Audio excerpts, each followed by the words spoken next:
Are there some sort of metrics that you recommend leaders should be looking at to measure if the HR system or the HRIS system or the HR transformations that have been implemented? I think they should look about these 5 basic measures. I always tell my clients as well.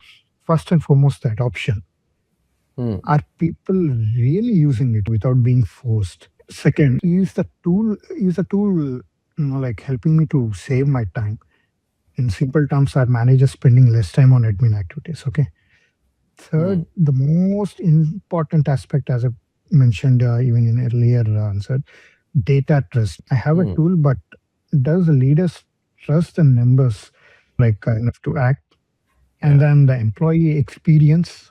So are the questions and complaints going down even before? They have to measure before launching the system and after launching the system. They really need to measure the questions and complaints from employees are going down. Fifth, for an entire organization, what is the business outcome? Do we have a good hiring speed? Welcome to Discover Dialogues Podcast, powered by Tech Dogs. The world of business and technology is evolving at breakneck speed. AI breakthroughs, digital transformation, and game-changing innovations are reshaping industries every day. On this show, we dive into the trends, ideas, and strategies driving the future. We're sitting down with industry leaders, innovators, and disruptors to bring you fresh insights, bold perspectives, and real conversations that matter. So plug in, tune in, and let's discover what's next. Today on the show, we're joined by Nagesh Polu, Principal Architect and Director of the HXM practice for Europe and the UK at Yash Technologies. With over a decade of experience in HR technology transformation, Nagesh Polu has worked with organizations across industries and geographies, helping them modernize their HR ecosystems by aligning people, processes, and technology. His work focuses on designing intelligent, integrated HR platforms that connect workforce strategy with broader enterprise systems and business outcomes. In this episode, Nagesh shares what practical AI in HR actually looks like today, why clean data and strong foundations matter before adopting new technologies, and how HR leaders can rethink transformation beyond system go-lives to create truly human-centered digital workplaces. Let's dive in.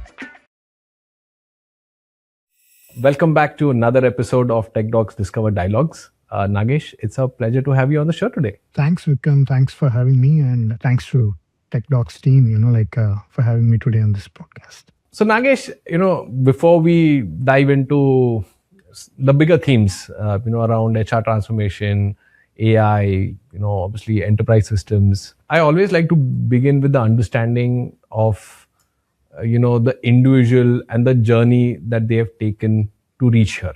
Yeah. Because it's almost like, all of your experiences kind of shape you as an individual, the projects that you worked on, the challenges that you faced, essentially shape the way you think and you approach work. And in your case, you've worked across regions, you've worked across roles, and you've probably been through several stages of how HR technology has evolved in the last decade or two. And, that's where I want to start, right? I want to know, how did you become who you became today, your journey? Absolutely, Vikram. Maybe I will take a privilege introducing myself. So I'm Nagesh Polu. I lead HXM practice for Europe at a company called Yash Technologies. So if you ask me what I do is I keep it simple. I help companies to modernize HR with a human touch. Because that is what I see missing in most of the organization whenever it comes to HR tech space. And it's been 18 years of my journey in the tech space, and so last 10 years of my journey is into HR tech space, as I said. And again, as you brought the question, working with the different geographies and role. Yes, I'll try to put it in simple terms. I started, like any consultant, working on, hands-on configurations, doing implementations, solving day-to-day problems for HR teams. So over the time, I realized, or I may say, I worked across different countries, different kinds of organization, especially, even different kinds of industries. I'm very thankful to Yash, who gave me this opportunity. So working with the different kind of industries or organizations, gave me a clear lesson. Like, the same HR tool that can feel amazed in one company can also be a painful for another. Working on the projects, what I really saw is like, the difference doesn't come with the software, but the difference is about, in the clarity, maybe the ownership, who owns the projects and the system. And finally, the most important thing is the user adoption. So that is where, working for Yash, working for the projects, and even with the wonderful customers of Yash, I started from a journey where I moved only building or configuring the systems to, shaping the full journey of an employee experience. I ensured that, all these HR systems is not just launched, but they are actually used, and with the most important aspect, the human touch. So today, if you ask me, yes, I'm leading the practice, but I still think, I started thinking more in a architectural way, where I'm trying to translate between, two worlds, one side, I always lead, working with the business leaders who always, wait for an outcome. And I can see, on the second world, it's all about IT teams, right, who build the foundation for the organizations. So working with them, my focus is always how do we make HR simpler for people, not just, on the paper, but also being used and adopted.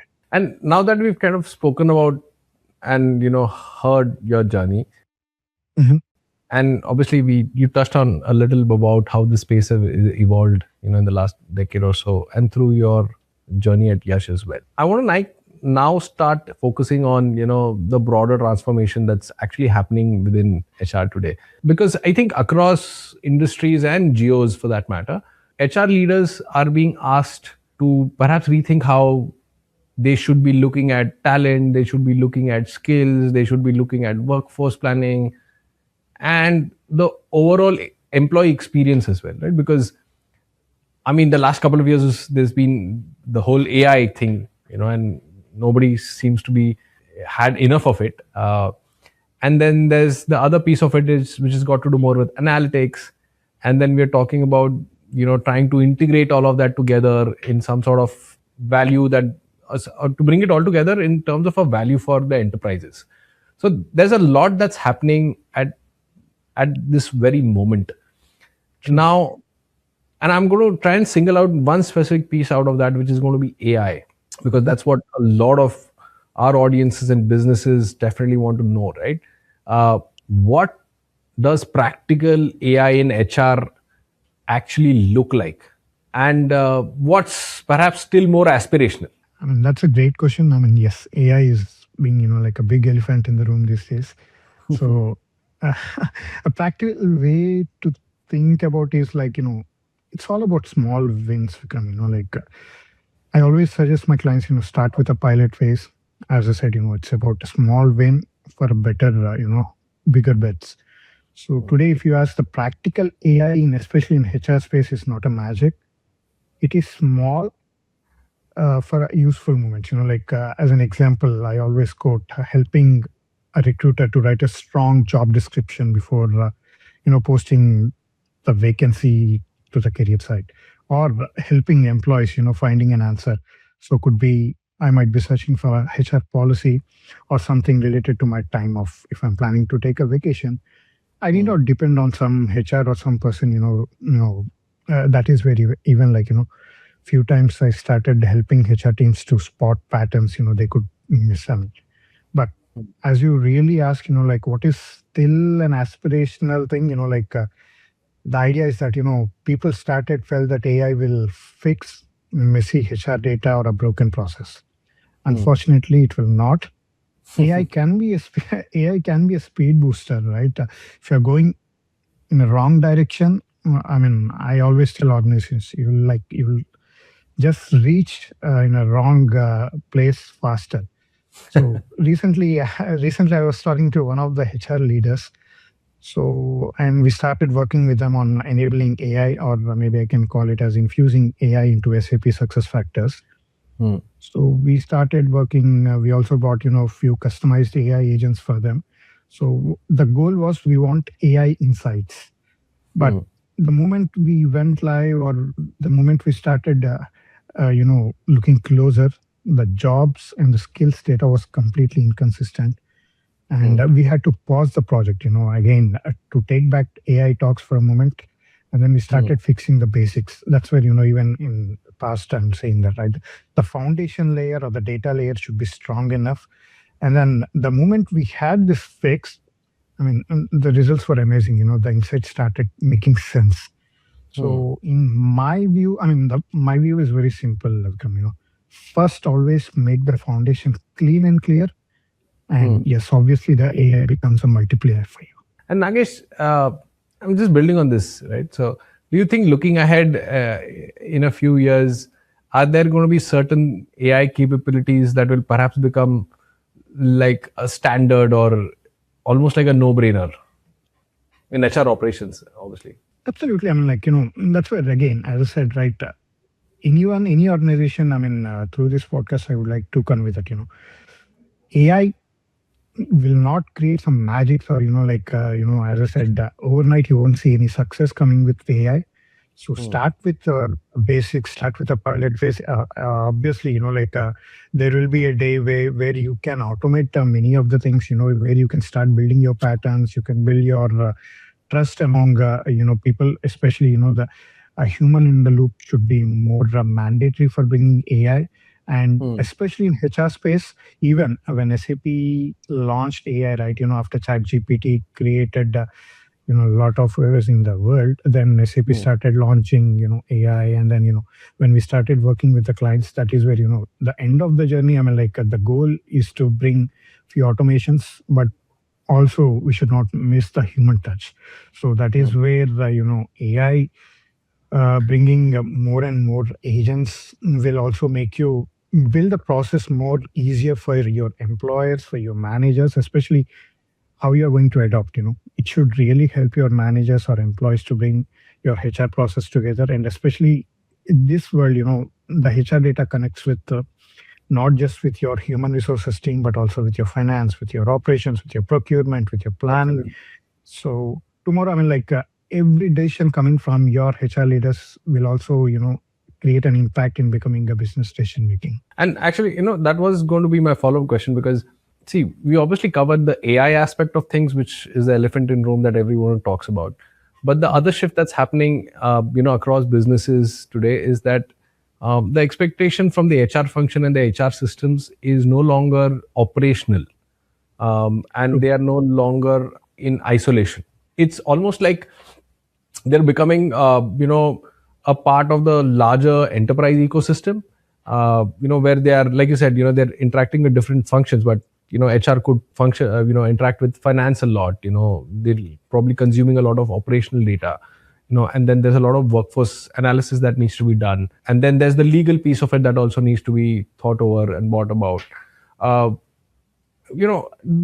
important is it that the entire system integration in perhaps making HR data actionable across the enterprise plays a role? So integration is like, a difference between HR data that exists and HR data that helps, right? So if HR data stays only inside a HR tool, it becomes a reporting or maybe one more analytic tool. But when HR data connects with, as I said, finance, operation, procurement, or even planning, it becomes a decisions, right? So for example, maybe when a leader asks, do we have a right skills to deliver next year's, plan? The answer needs to come from HR data plus project and project needs, or maybe I can say, or plus the budgets, realities. In a way, until unless you don't have a project need and a budget, your purpose is not solving, right? So to keep it again simple, without integration, you get opinions, but with integrations, you get a clarity. So we talked about some of the insights that you mentioned, right? So for example, can we be able to deliver the next year's? But what are some of the other insights that perhaps become suddenly more possible because of the integration? So as I said, right, if at all I'm planning for a project, or maybe let's say I'm planning to extend our business, right? Maybe in other geographies. So what I need let's say today I'm in Netherlands, and my company is in Netherlands. Tomorrow we are planning to adopt the same process in, let's say, maybe in UK. So the first and foremost question is like, do we have that skill set, or do we need to get a external force, or can we do an internal mobility, right? So again, if doing that, again, I also need to focus on my finances. Does my organization have that budget, or have that clear picture of creating one more organization in UK? So that is where this kind of data integration will help. So that will tell you whether you have an internal mobility of the skills you need for working in UK. And again, it will give a clear picture whether you have that clear skill set. If at all, if I'm planning to bring SAP SuccessFactors practice in UK, do we have that consultants ready for working with them?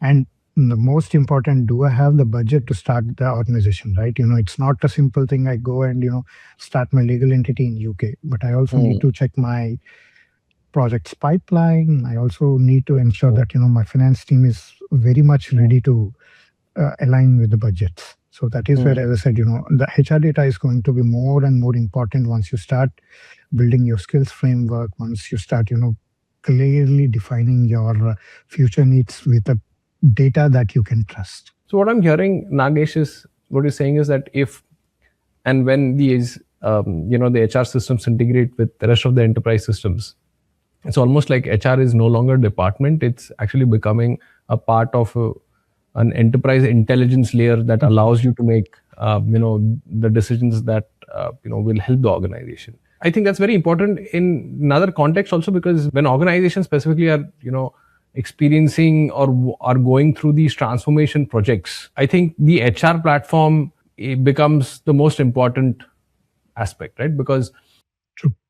the real work actually begins after that, because when you've implemented an HR system and it's gone live, the definition of success actually changes, because earlier it was just about how to implement that, but then now you won't need to start looking at measuring what's been implemented, what sort of HR transformation they've brought up.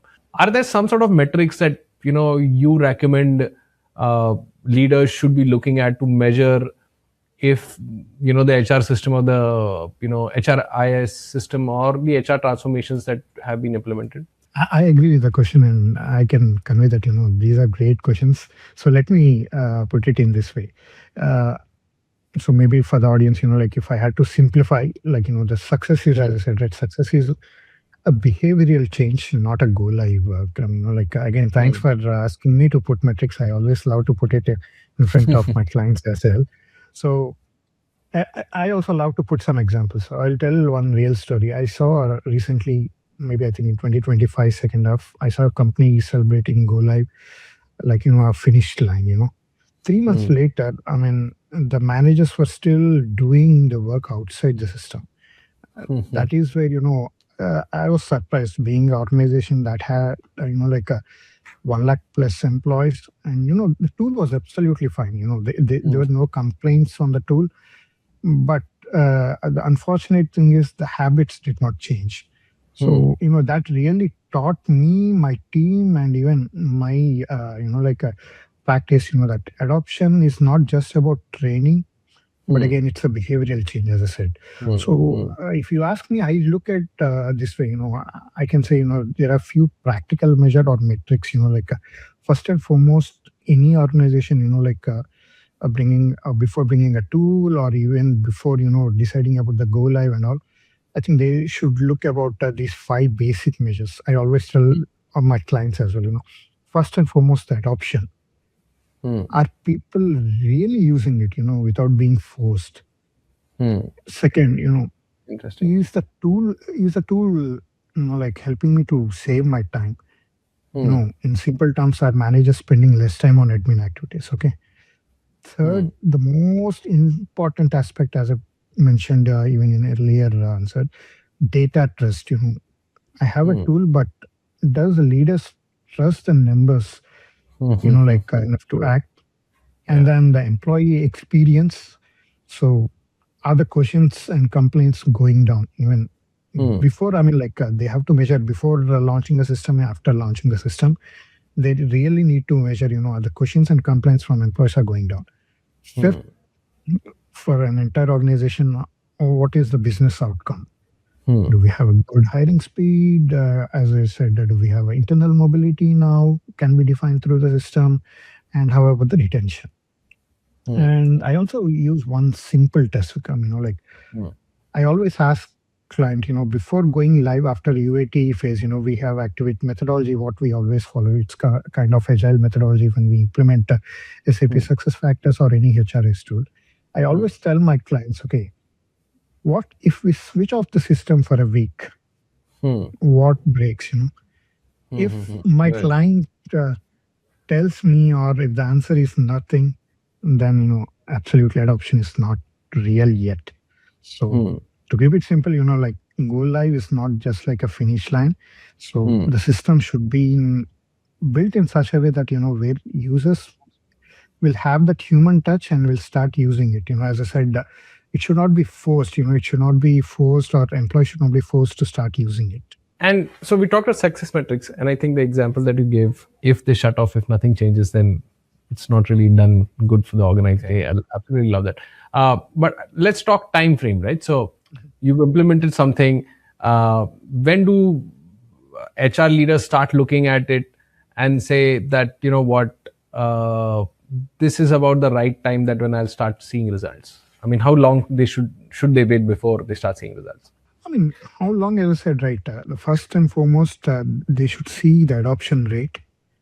So, and again, second thing, as I said, if I shut off the system, are we really breaking something?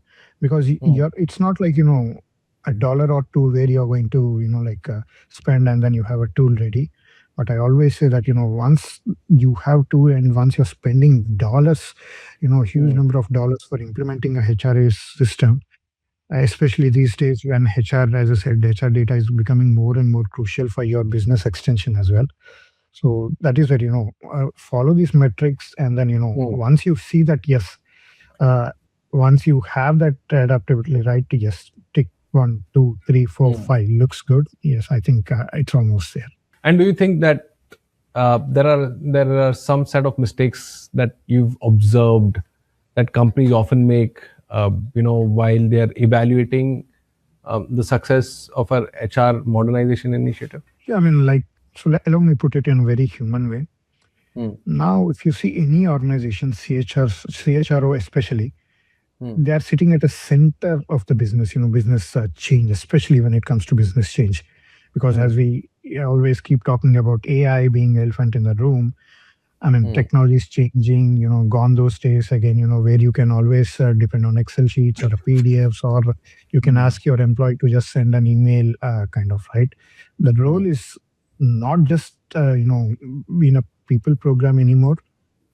So it's becoming, for any organization, even even if you do a deep dive research, it's becoming the culture, skills, and the readiness for tomorrow.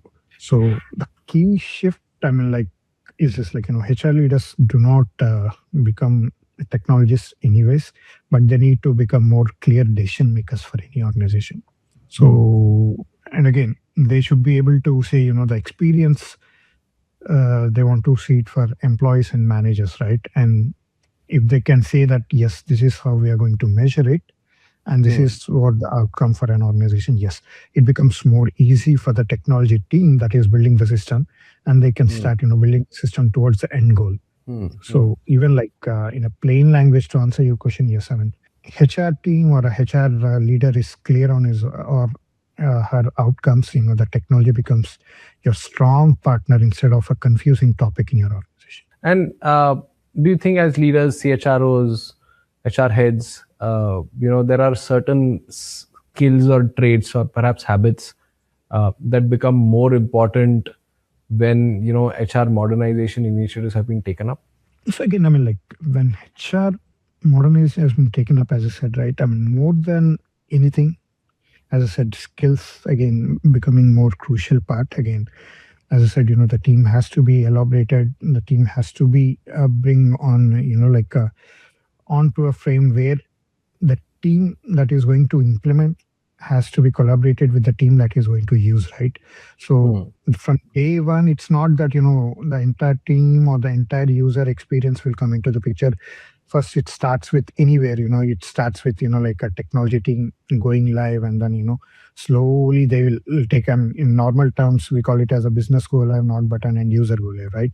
So until unless they don't see, and again, as you rightly asked, what kind of skills, and again, skills are kind of, it's not that, you can achieve in a day or two. Again, it depends on, the moment you start thinking about your digital HR transformation, especially. So you can start working on, like what needs, especially more than a skill for a CHRO kind of person, it would be like, what is my business end goal, right? So until unless I don't realize my end goal, again, as I said, keep saying, right? The CHRO role is no more like, kind of just, work with an employee and a manager, I'm just making my employee happy with a perfect employee experience, or giving him a benefits, or giving him a right kind of salary, and doing a performance review. No, those days were very old. Even from past, if you see after maybe we have this WhatsApp and all, coming into the picture, many things, started changing. There are organizations, which started working on tools like Slack and all, where you can always convey your messages, where you can always collaborate with the different teams.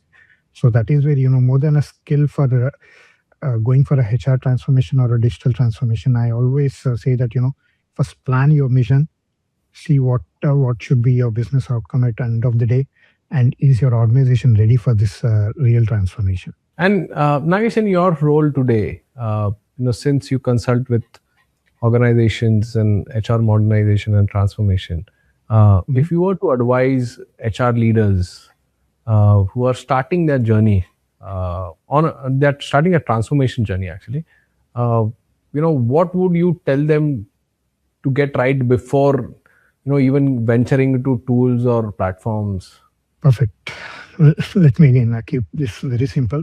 I'll also bring some metrics or measures, So anyone, before even selecting a tool, tool is like, always, Vikram, I have seen organizations before coming to, because I'm also taking care of pre-sales for Yash Technologies, because we love to talk to our clients even before they select any tool.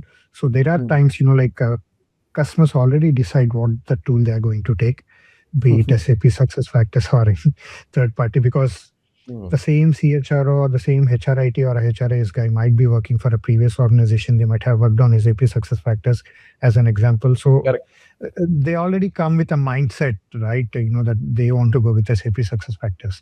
But even before that, whenever I talk to the customers globally with any kind of organization, be it a small or a large enterprise, before selecting any tool, align with maybe 3 to 5 basic, like metrics. First, start thinking about the problem statement you have in your company. So in a plain language, what are we fixing in bringing a new tool? Okay. Second, the ownership. That's a big mess in any organization. Honestly, because everyone feels like, I'm owning only just about this project. After the project go live, who is going to take care of this process? Who is going to take care of this tool? So that becomes a major pain point for anyone.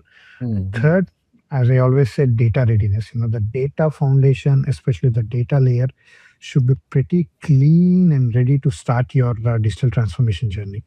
So that is where I always ask my clients, first and foremost, even before a problem statement or ownership, start thinking, is my data clean enough to trust? And do we have the human trust coming with the data, right? And fourth, I always say, the process clarity. Are we really standardizing, or, again, we are going into that automation chaos? I know, I have seen many organizations, they feel bringing a HR transformation, they're bringing a HRIS tool, will resolve many things. Yes, it do resolve. But again, there is a caveat, once you start building your new HRIS tool, always ensure that, standardize, but it should not be like a copy paste. Whatever you have been doing offline, or, whatever you have been doing in a third party system or on-premise system, never ever do that, copy paste to your SaaS products, or especially bringing, a new third party, or maybe even SAP SuccessFactors as well. Fifth, the most important for organization, not just for CHROs or HRIS, the change plan or the change, control process. How will managers and employees actually adopt it? Once you're going live or once your project kickoff, how are we planning to adopt it? Phase one, phase two, phase three. That should be always there, and the change plan should be always defined even going there. If these five basics are clear, right? The tool selection becomes simpler and less risky, and choose the outcome first, Vikram. I always tell my clients that choose the outcome first and then the tool. So that will give a clear pathway for your digital transformation. Nagesh, I'm just going to ask you a very generic question now, and that's got to do more with the fact that you obviously built and scaled teams, and you started from the ground roots. For people who are venturing into the whole ecosystem of digital transformations and are wanting to help organizations set themselves on that path, as a leader, what are some of the things that you advise people who perhaps want to take the same journey that you've taken? Thanks for bringing this question, Vikram. I didn't expect this. I always love to talk to consultants, because I'm very much available on social media. So especially LinkedIn is my, like a gold mine, because that is the place, where I always meet all the leaders as well as the consultants. And as you rightly mentioned, upcoming people, who would love to participate in this digital HR transformations or learning these HRIS tools. So I always tell, it should not be like, you learn a tool, you make, a great thinker configuring the system, because seeing, especially these days, AI is, can do any magics, especially on the configurations, or even like if you're doing a coding, you can see, right, every day in every news, you see that, there's a platform coming, that can automate your programming, that can automate your coding. Even I started seeing, people building a few AI models that can really configure the systems. So always, my message to upcoming, consultants, especially who are really showcasing interest in learning the tools and coming into digital HR transformation space, start learning the business process, start putting yourself in business shoes, unless you don't do that, you won't understand. Yes, you might be a like a great architect or a great champion in configuring the system. Maybe you can say that, what, Nagesh, I can configure maybe as an example, performance and goal management in a day because I understand end-to-end the process of SAP SuccessFactors. But you have to think whether, your configuration is really going to help the business. So again, as I said in my previous answer, it should not be like, you're just going live, but no one is really using the system. And again, so that is where I really request, I always recommend even my team, start putting yourself in business shoes, understand their business, understand their pain points, see what is their end goal, and then start building your configuration. So the domain experience really plays a key role, Vikram. So anyone hearing this message, so please start focusing on business. Domain experience will really play a major role. So tomorrow, I think it's all about business process consulting. Yes, you might be great configurator, or maybe a great person who is configuring the HRIS tool, but always learn the business, always be in the domain. Nagesh, I think this is such insightful conversation till now, right? I mean, we've spoken about your journey. You talked a little about AI, and also I think towards the end, the leadership mindset that's required to navigate, the changes that are happening. Now, before we wrap up, we have this small tradition here on the Tech Docs Discover Dialogues podcast where we switch gears for a moment, to get to know our guest a little more personally, the person behind the title. So I'm going to ask you, a few quick questions, nothing too difficult. It's the most revered segment of our podcast, which is the rapid fire segment. Quick answers, completely instinctive. Let me know when you're ready and we'll go for it. Yes, I'm ready. Let's do it. All right. So we'll start with the easier ones. A place that instantly helps you reset. Place a long drive, Vikram, anytime, whenever I feel stressed, I love to go for a long drive. Tea or coffee? Coffee, anytime. a book that you would recommend, but not for work reasons? Be it work reasons or non-work, I mean, like I always recommend people to read Atomic Habits. That 1% of change It's a every day fantastic that book. will, Yeah, I've read it myself. It's a fantastic book. yes. And because that book clearly defines, that 1% of change every day will build, bigger dreams going forward. One thing that you enjoy doing that is completely offline. As I said, anytime long drives with Long no drive. phone. A skill you wish you had learned earlier in life. I'm working on it. Maybe I can say storytelling. I think we should all be storytellers for the world that we are living in at the moment. I think we have to be storytellers. It's the experiences that we live that need to be told. Yes. If you could spend a year learning something new, what would it be? Obviously, from as we discussed storytelling, I'm working on it. I'm focusing on that. Yeah. What's a personal routine that you never skip? Consistent workouts. It could be short, but I love to start my day with a workout. So I recently started working out after a year and a half, and then I'm trying to be more consistent myself. Hopefully I will be. Perhaps I take. We have to. I mean, that's where Atomic Habits, help us, right? All right. So mountains or beaches? Mountains. Are you a morning person or a night thinker? Night thinker. And one last before we let you go, what's the first application that you check after you wake up? Most of our answers, which surprise me, would be Outlook or Teams. But I'm glad you said LinkedIn. I'm always on LinkedIn. As I said, right, I love to converse with, leaders and consultants, So that's my first step. The moment I start my day, I start my day, learning few things on LinkedIn, reading all the blogs, and I also plan myself, what should I share today on the LinkedIn. I'm going to add a couple of more questions. I think this is very interesting. I think you just coming into elements now. What is the one, I think, best piece of advice that you ever received? Be consistent.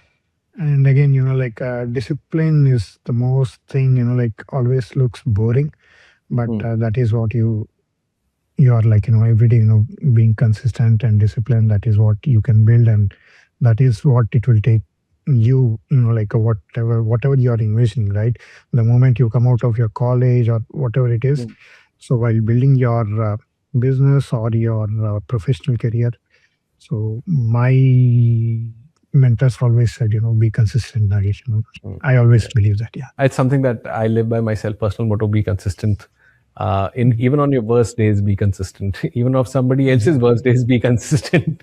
You never know how it pays out for you. But great. That really builds, Vikram.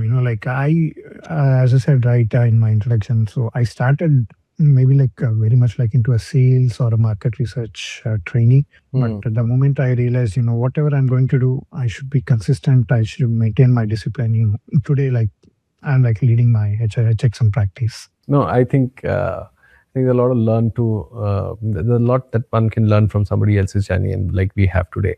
So Nagesh, thank you so much for joining us today and sharing your perspectives. I think for me personally, I think the biggest takeaways from this conversation was that, while, there's technology that's transforming, I think almost every part of the business, and in this specific conversation, HR, I think the idea is that, how does one infuse all of it together to become more connected, become more intelligent, and also, like you said, become more human centric, because that's why these tools are there for, right? So I think that's my biggest takeaway. And I think conversations like these with individuals like yourself kind of help us, everybody rather, step back and think about things and how they should be approaching transformations more thoughtfully.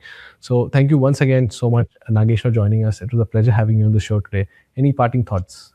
I would also conclude saying thanks, Vikram, and especially to Team Tech Talks. I really enjoyed these conversations, especially the way you frame your questions, especially especially this podcast. I think this will help many upcoming consultants, maybe any business leaders going through their HR transformation.